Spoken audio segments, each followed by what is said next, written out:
Good morning and welcome to Breakfast Central here on New Central Television. It's a Wednesday morning and indeed. I got the sweet boy with me. Hey, me, sweet boy. Oh my gosh. Sweet Boys Association. He's their president. Well, we'll have to review that. Welcome, good morning. Welcome to Breakfast Central. Lisa and Felicity once again for you. It's a Wednesday, the 7th day of March 2021. Lots to catch up on the African continent today. Definitely. We have plenty for you. Join the conversation and let us know where you're watching from. Use the hashtag NC Breakfast Central.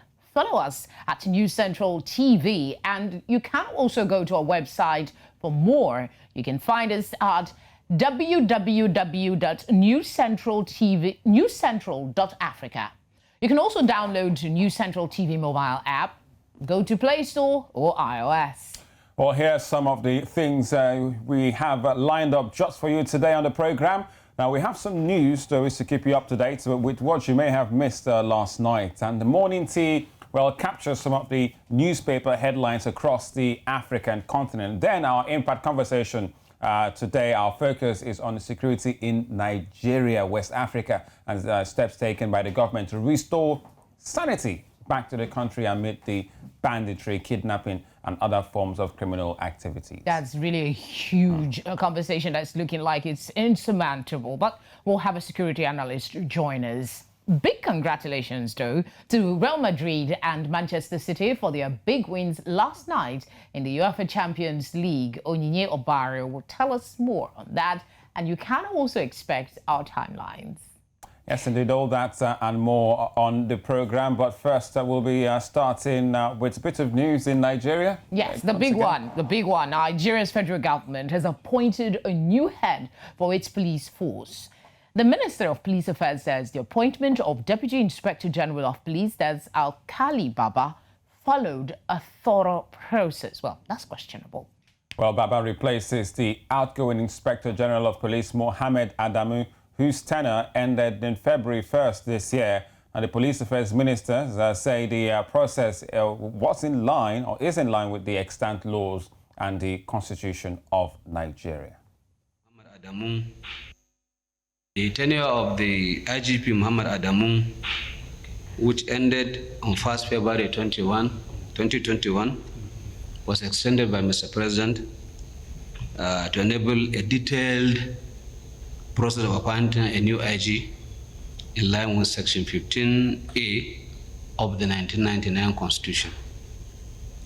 After a thorough check of a short list of suitably qualified police officers from the rank of DIGs and AIGs who are eligible police officers who are eligible for appointment as IGP in line with Section 7, subsection 2 of the Nigeria Police Act 2020, and having regard to seniority, professionalism, record of service, and competence, Mr. President has approved the appointment of an acting AIG, an acting IGP in the person of Usman Alkali Baba, PSC, FDC, with immediate effect. All right, so that's the big news yesterday in terms of security and policing in Nigeria. So off goes Adamu Mohammed. Yeah, there's a lot of questions, though. The minister just said Adamu's tenure was extended by 3 months. That was in February. We're in April. Yeah. It's not elapsed yet. Does it mean that the Alkali will wait until the expiration of the 3 months? Also, on the flip side of it, this man is 58 years old. He's supposed to serve for about 4 years. That means he will be 60-something by the time his tenure goes. Well, they do say the president have discretion when it comes to the appointment of the IGP, as we saw in the case of Adamu.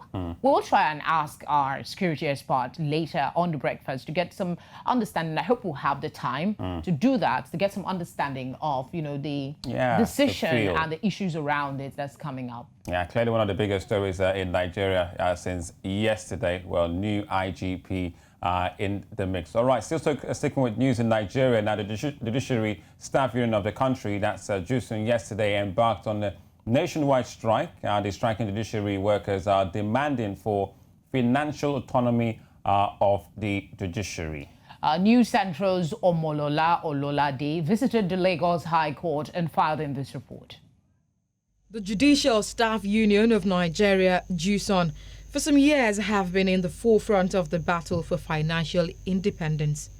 The nation's judiciary today embarked on an indefinite nationwide strike to press home their demands for financial autonomy. We're here live at the Lagos State High Court, TBS Annex in Lagos, Nigeria. And as you can see, what used to be a beehive of activities has turned to a deserted place. And that is because of the ongoing strike by the Judiciary Staff Union of Nigeria, JUSON. Joining me now is the National Deputy President of the association, Comrade Emmanuel Abioye. Well, the reason for the strike is very simple. We're agitating. We are not happy. Okay. And we want action. We demand for the implementation of the Section 121, subsection 3 particularly, of Nigerian Constitution 1999 as amended, which give the financial autonomy to the judiciary, not only in Lagos State, but throughout the Federation. And that's exactly what they're agitating for. We have been on this for a while. We went to court to get the judgment of court 2014 precisely. And up to now, there's no implementation, there's no execution of that judgment. The courtesy of whoever, they are frustrating that judgment. As to whether it is the right timing for the strike, the National Deputy President of JUSON has this to say. We expect the stakeholders to react. We want to say clearly that we are not taking this action because we want people to be affected negatively, especially MBA. However, much as he has said about timing, timing of execution of judgments, there's never been any time that is so ripe. Even though union understands the implication of the strike on litigations and court proceedings, they also say the strike must commence as it has been long overdue. The National Deputy President also said they will not back down until demands are met. No dedicated worker will want to be on strike, but definitely, what do we do? That's last resort. We have tried to find a way around it, but look as if, the government are not hearing us loudly. Until when we speak out now in this manner, that the government, they have the discretion to let us know when they want us to, go back to work as soon as they comply with the provision of the law. JUSON strike comes about 1 week after the National Association of Resident Doctors also embarked on an indefinite industrial action, and Nigerians have begun to raise eyebrows at the government.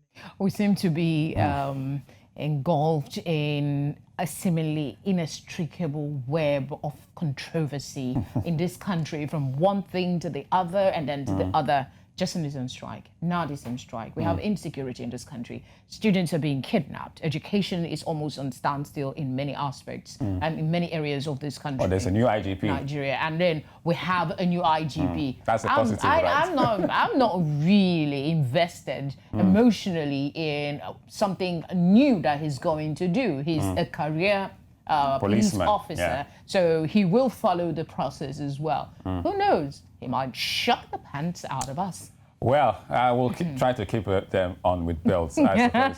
So there you have it. Judiciary Staff Union of Nigeria going on a nationwide strike. We'll continue to follow that story to see what it might mean for the judicial process in terms of court proceedings and legal stuff around the country.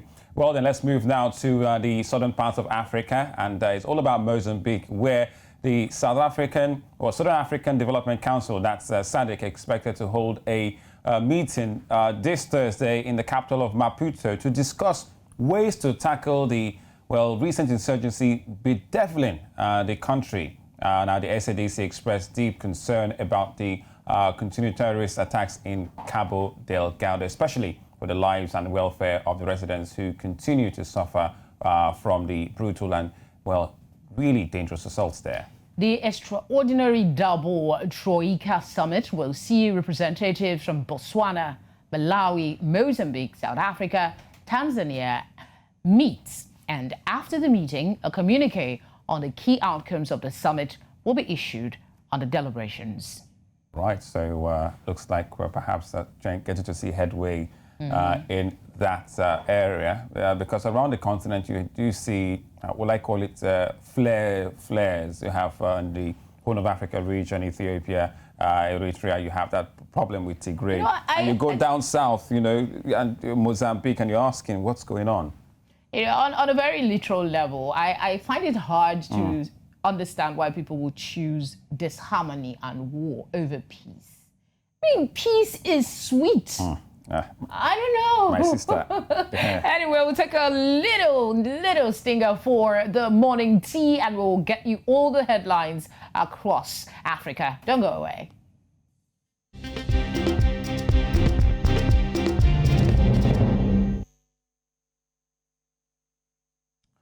All right, so welcome back to Breakfast Central. So Wednesday, Olisa and Felicity with you. So let's get to it in terms of the front pages this morning. And we're starting in West Africa because there's a story I'd love to take this morning from Liberia on the front page. Yes, on the front page. The paper is actually called Front Page. The front page. Yeah, so how about that for a twist? And it talks about, unresolved age-old problem. Now, what's it? So widows of fallen soldiers protesting yesterday in Monrovia, the capital, for several months of pension benefits arrears still yet to be paid. The plight of widows across Africa still needs, a review, to be honest, because some of them are not as educated and they are in rural communities. These ones that are educated are agitated. What about those that are uneducated? Yeah. Anyway, that's something for you on the front page of the paper. The front page of the front page. That sounds really cute. All right, let's go to the new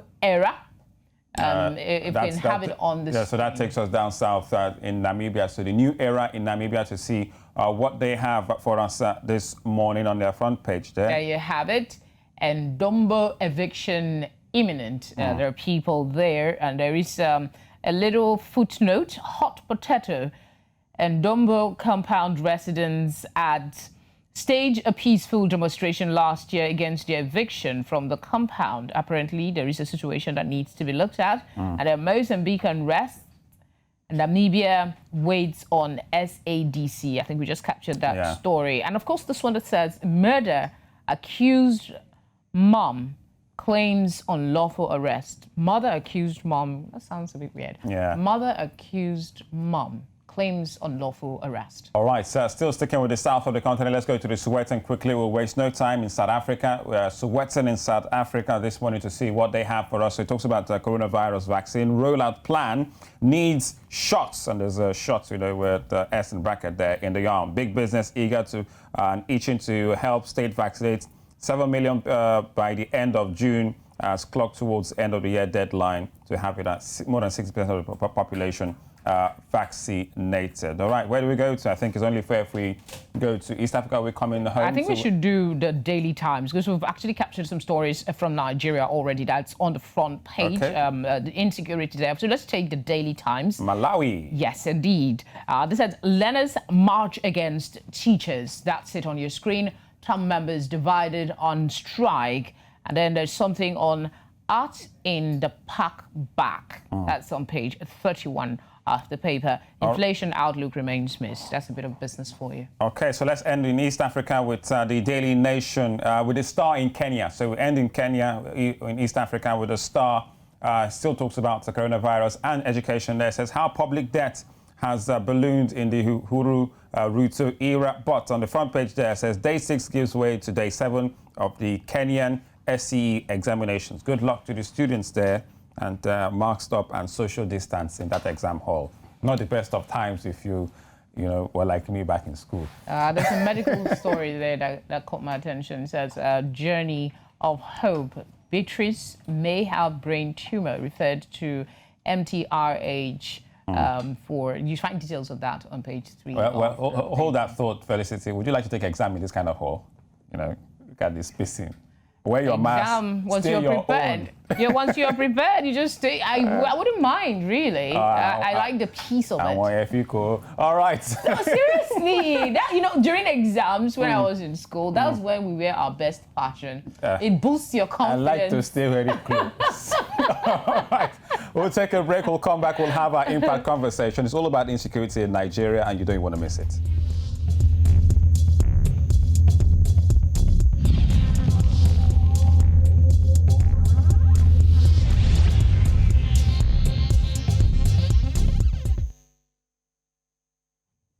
Well, welcome back to Breakfast Central to Lisa and Felicity on a Wednesday. We will be going straight to our impact conversation right about now, and it's all about security in Nigeria, where the country faces an array of challenges across the board. Now, distinguishing between these threats and understanding the socio-geographic form is essential for adopting customized solutions. Now, the President Muhammadu Buhari, he said that Nigeria is facing, quote, a state of emergency as a result of ongoing insecurity.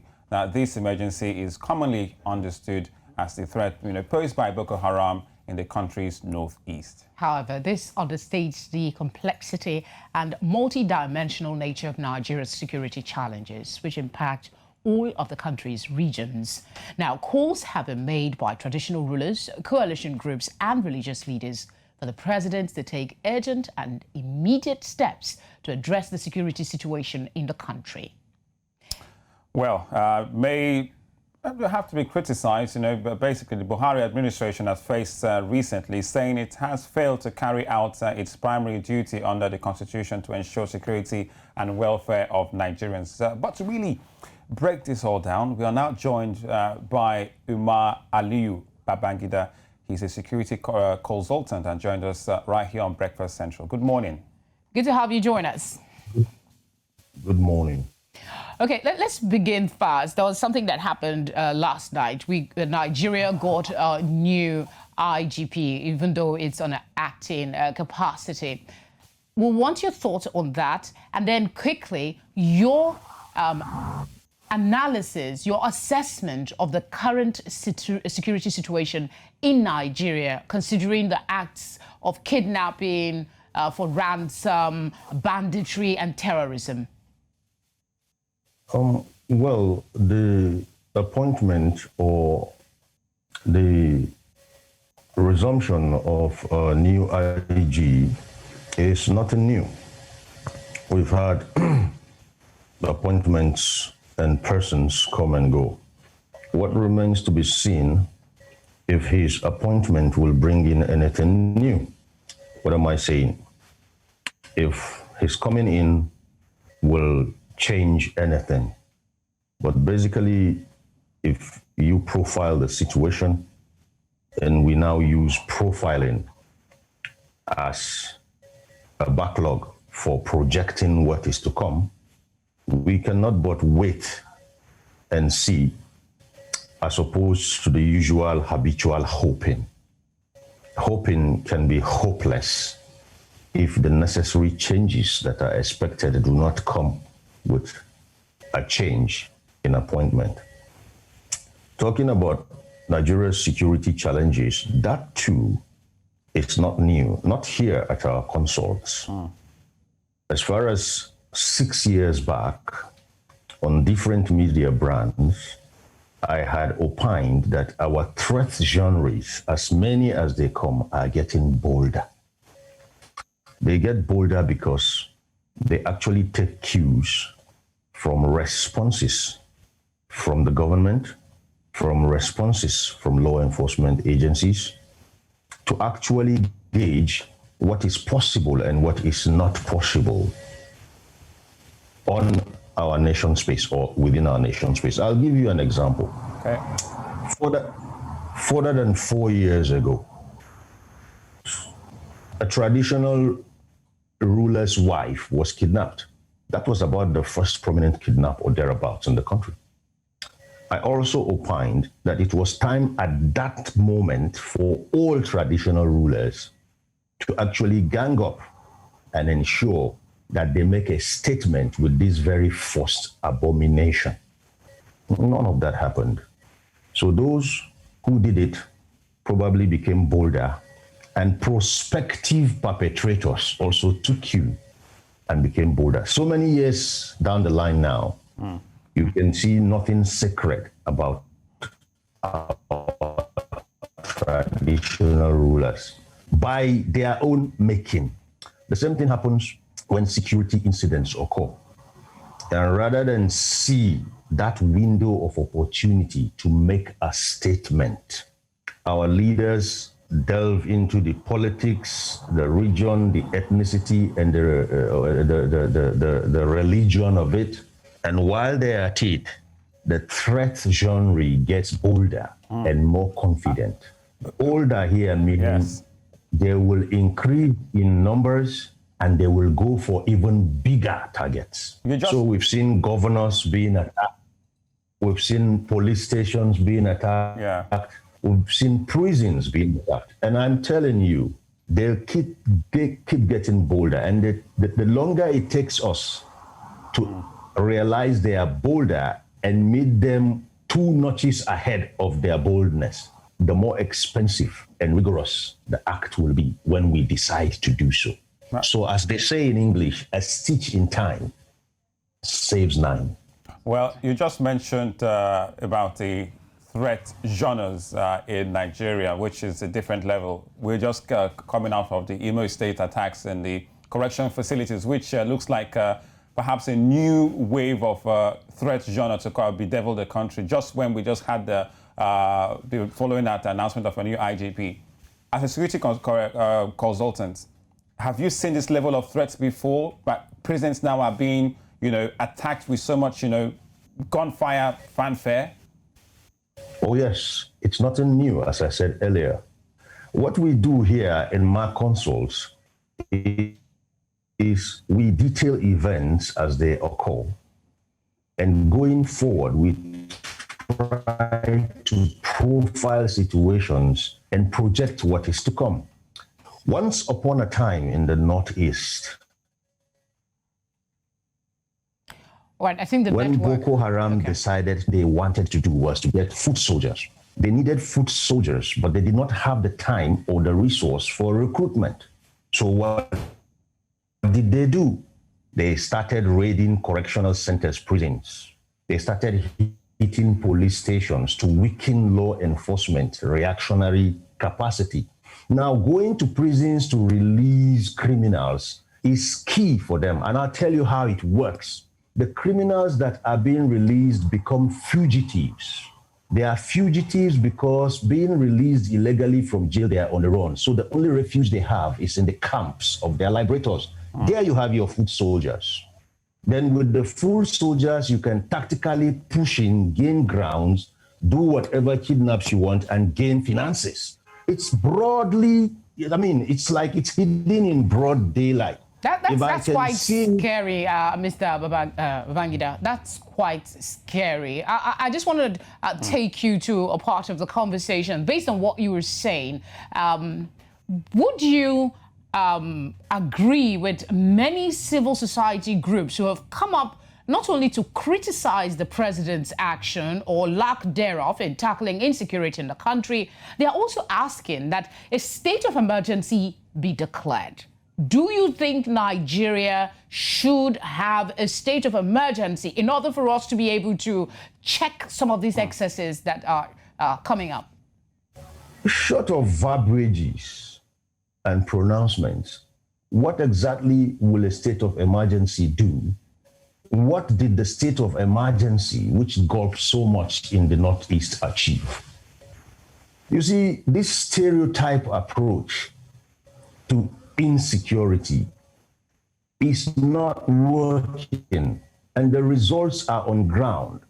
If we declared a state of emergency, fine. What next? What does a state of emergency entail? Going by what we saw in the state of emergency that was declared, in the Okay, Northeast.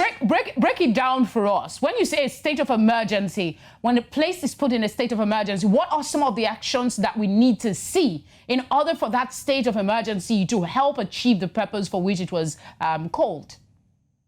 A state of emergency is not just a drift. A state of emergency, before it is even declared, must have a timeline. Okay. It must have direction. It must have deliverables. Nothing can be unfair as to put forces and commit them to a state of emergency when you really do not have a brief. You just call the service chiefs and say, look, I've declared a state of emergency on XYZ place. It's like giving someone a blank check and telling him, you know what, just write whatever you want on the check, but we're not giving you any assurances that there is money in the account. So basically, a state of emergency must first of all have a roadmap. To even begin to draw a roadmap, a lot of things come into play. What resources do you have available that you can commit to this? Human, material, and financial. What time frame do you have that you can commit to this? At what time must XYZ be achieved based on these resources? You sit down and you plan downward from all this. You decompose these things downward until you get to the bottom of the ladder, which is actually the declaration of the state of emergency. I do not think these things have been done. So you find our poor troops going in there for a state of emergency, and before you know it, the state of emergency is 6 months, it's renewed. 1 year, it's renewed. 1 year, 6 months.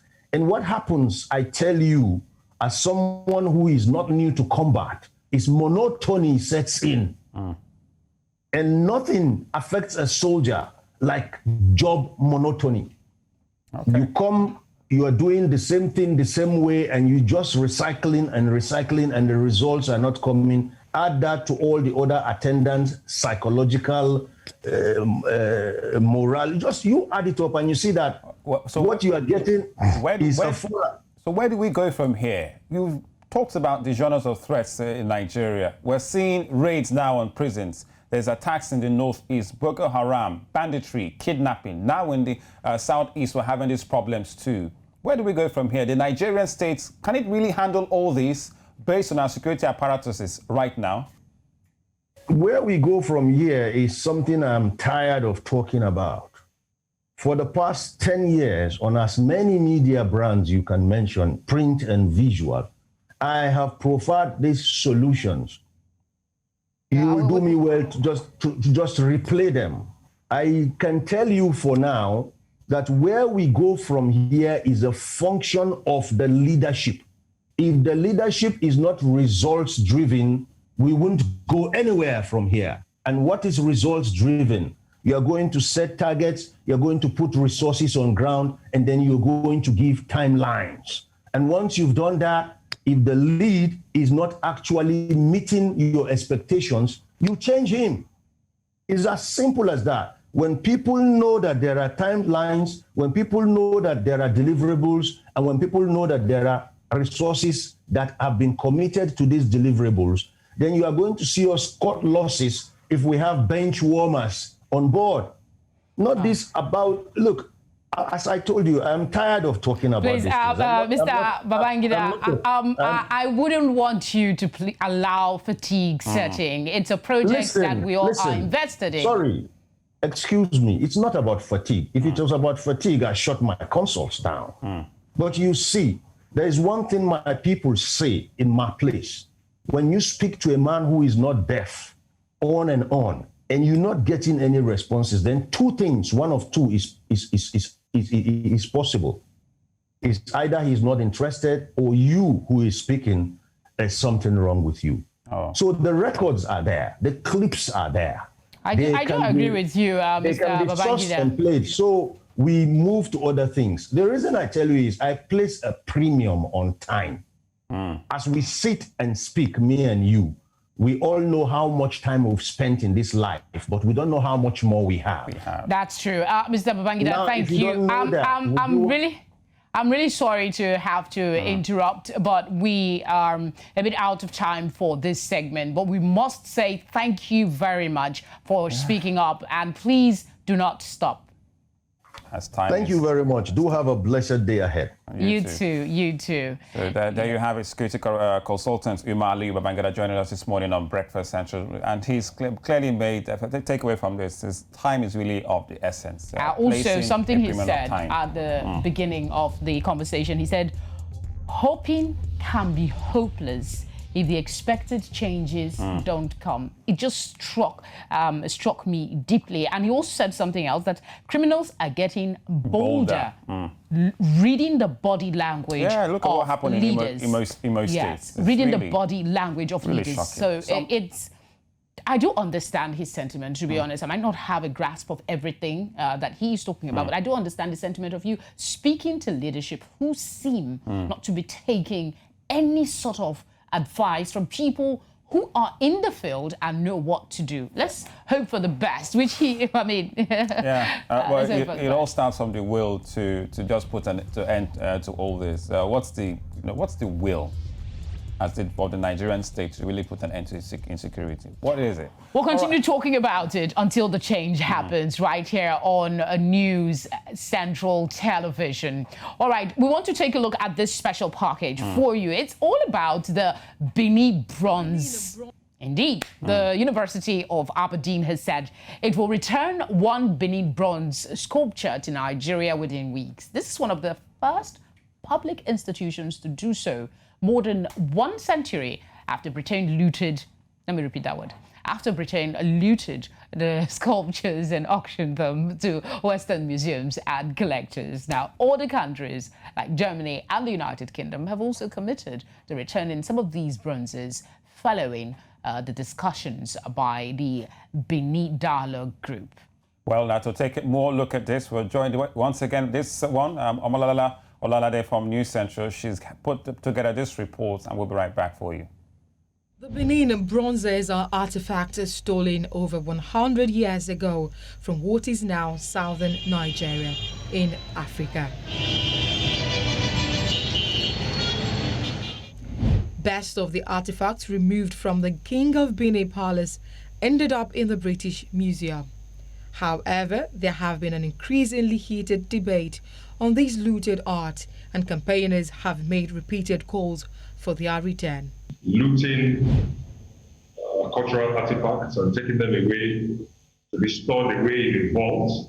So, come to think about it, it's ridiculous that you have over 1,000 artifacts in your collection, but you can only exhibit less than 5%. So you can't see them, we can't see them, and they belong to us. So the importance of getting these artifacts returned back to Africa cannot be overemphasized, as it reveals a lot about the African history and civilization, as well as its heritage. It's very important that we get these artifacts back, and it's important for Edo people, it's important for Nigerians, and it's important for Africans, because it's a huge testimony of our history, of our culture, and of the exquisite craftsmanship that produced these masterpieces. While some are excited about the return of these artifacts back to its origin, some school of thought are of the opinion that returning these bronzes might not be the best solution, as they remain skeptical about its preservation here in Nigeria. I've never been in support of getting those items back if we don't have proper arrangement for keeping, preserving, conserving, and bringing them to the public, and especially for development and economic value. If they don't have those, why do you have to keep those things? On the other hand, curators of these great treasures, such as the Benin bronzes, said that the country is more than ready to ensure that these artifacts are well preserved. In collaboration again with the Royal Palace and the NCM, National Commission for Museum and Monuments, to set up an independent body known as Legacy Restoration Trust, LRT, which will built a world-class museum known as Edo Museum of West African Arts, EMOA, the acronym. We built the world-class museum in Benin, which will receive these artifacts, store them according to world best practice, and also display them according to world best practice. Although it's in the art that we find evidence of the first relationships between West Africans and Europeans, but it must be returned to Africa to salvage her history.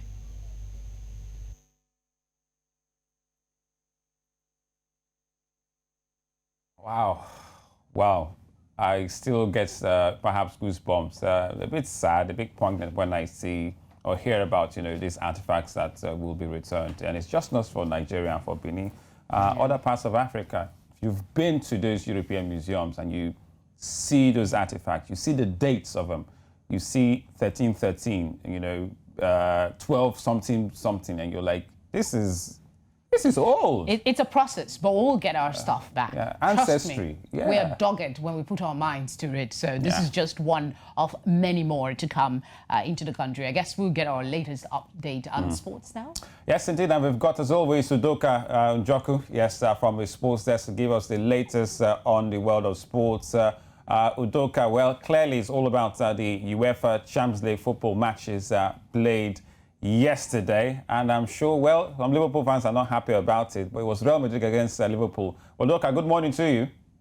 Yeah, good morning, Olisa, and I'm sure you're very happy. You got your sweet revenge for what happened to you over the weekend against Liverpool, well, but losing to indirectly, but losing to Real Madrid. I mean, I saw this coming. Liverpool have been very, very inconsistent since the restart of the league. Yes, they love to play with their fans and all, but they didn't have the fans yesterday. And of course, Real Madrid, I also thought Real Madrid were going to have a step back because of the punishment on Sergio Ramos and the defender, talking about Varane, contracting coronavirus. But hey, they still went ahead to do the job against a torn apart Liverpool side. But yeah, great goal from Mo Salah, giving them a bit of lifeline, going away from home, playing at Anfield against Real Madrid next week.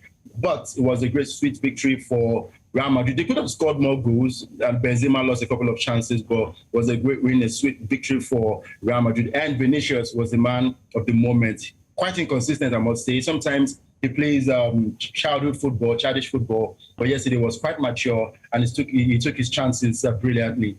All right, so 3 goes to 1, a brace from Vinicius Junior and Mohamed Salah on the score sheet. So a huge deficit for Liverpool. They have won the goal, away, so they'll have to take it for the return leg in a couple of days' time. But let's talk about the other fixture between Manchester City and the Borussia Dortmund. Before the game, it was all the hype about one man from Norway, wasn't it? Yeah, of course, Erling Haaland, who were expecting all fireworks from Haaland yesterday, but Manchester City had to pocket him, and they did a great job at that. He couldn't get on the score sheet, but the only chance he got, he was able to square a pass to the goal scorer, who gave them a bit of lifeline as well, because they go back to Germany to play against Manchester City. In as much as Manchester City are more domineering, they dominated the game all through, but Pep Guardiola has his eyes on the quadruple. And Foden scoring that late goal was a cracker for him, and he was quite excited with that one because they know that going away from home, it's a very difficult ground to play, but Pep Guardiola and his Manchester City squad know and believe that they can actually get the job done and move to the semi-finals of the Champions League. Well, I would say it was quite lucky for Manchester City, but I'm looking forward to the second leg, and I'm moving for fireworks from Erling Haaland. All right. Okay, so no goals for Erling Haaland yesterday, boy. Got the assist from Marco Reus, and well, we did see a brilliant goal from that man again, talking about Kevin De Bruyne, but Phil Foden getting the late one. We'll see matches today, won't we? The Blues of Chelsea will file out. Yeah, Chelsea against Porto, and Bayern Munich will be taking on Paris Saint-Germain. Remember, Paris Saint-Germain they have a new manager in the person of Mauricio Pochettino, the former Tottenham manager, and cracker it will be between both sides. And looking forward to the game between Chelsea and Porto. I'm looking forward to seeing Nigerian defender, the left back, talking about Zaidu Sanusi, who helped Porto deal with Juventus. I want to see him do the same against Chelsea because, I mean, we're rooting for our African stars and we're expecting nothing but good luck and success from each and every one of these Africans playing away from home. That's true. Bayern Munich have got Eric Martin Choupo-Moting there. For PSG, they've got Idrissa Gueye. You look at Chelsea, there's Edouard Mendy and Morocco's Hakim Ziyech. And for Porto, talking about Musa Marega and Nigeria's very own, Zaidu Sanusi. All right, to look at. Lots to look forward to in terms of the football. Thank you very much. We'll catch you much later at 10:30 a.m. for In the Game. Thank you very much, Lisa. All right. Yeah. Well then, sports looking good, not bad. I still have football to cover tonight. Oh my gosh, no sleep for the wicked, as they say. You're not wicked. You're just a hard worker. it's a wickedness. I'm just, you know that kind of thing. You should do it physically. That kind of thing. Come close. Let me do it. Finally. Somebody cannot get I thought my laptop was falling off. My iPod, actually. Okay, so what we're going to do now is take a look at our timelines. And then, of course, we'll show you some trend wave. It's almost related in a way. This one is about those who do things for themselves and say someone else did it. Please take a look.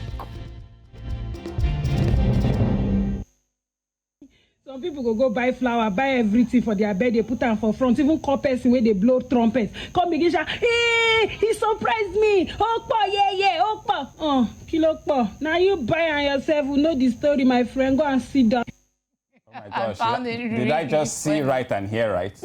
Yes, that's a white person speaking in pidgin. Let me quickly... Was that really her? Was that a voice overlay? I think it's a voice overlay, but she does speak pidgin English quite well. A lot of white folks in Nigeria tend to love the local dialect and they speak it pretty well. Okay. Basically what she's saying is some people buy stuff for themselves on their birthday. You know this thing that you say, this thing, you put it on social media, oh, maybe your man or your wife did it for you, when in actual fact, there is no man and there is no woman. You did it for yourself, but you want to catch feelings. Yeah, you know what I mean? It happens now. There was talk, especially during Valentine's Day this year, that people, there was a trend about people sending themselves to their offices. So they book cakes and presents and send it to themselves in the office, and it comes. Oh, he surprised me. You know, ladies, we can be dramatic. Oh my God! It's not just for ladies. Who knows? Some guys too. You never know. You never and then the guys who say, "Oh, that's so nice," but that's not it. Send out to them. Anyway, that's it from my timeline. What's on yours? Well, I'm going straight to trend wave because my timeline, I think we can rest for that one for now. So it's all about one of the things, you know, that perhaps is a deal breaker when it comes to dates, going out with dates with someone. The most reasons not to go out with someone. You chose not to go out. I think we should show you that. So the question is, the most petty reason you refuse to date someone. At the response. Petty reason. Okay, let's see some responses then on this trend wave. What are the most petty reasons? Let's see. This one from Ife goes, I gave her a sachet water to drink, and after drinking the water in it, she blew air into the line on that sachet with her mouth and burst it out with her hands. Oh my gosh. And then the one that got me laughing a lot. He says he didn't know what 9/11 meant and he hadn't watched Sound of Music. That one got to me because who hasn't watched Sound of Music? Okay, there's this one that said instead of using toothpick, she was doing, okay, this thing you do with your tongue and your teeth. I can't really do it well, but you get the idea. Oh my gosh. Right. Do we have more to take? Okay, still more tweets. This is from Mr. SSV who goes, she polluted on our first outing. You mean she farted? Yeah, she farted. That's what we say. That's what we say in local.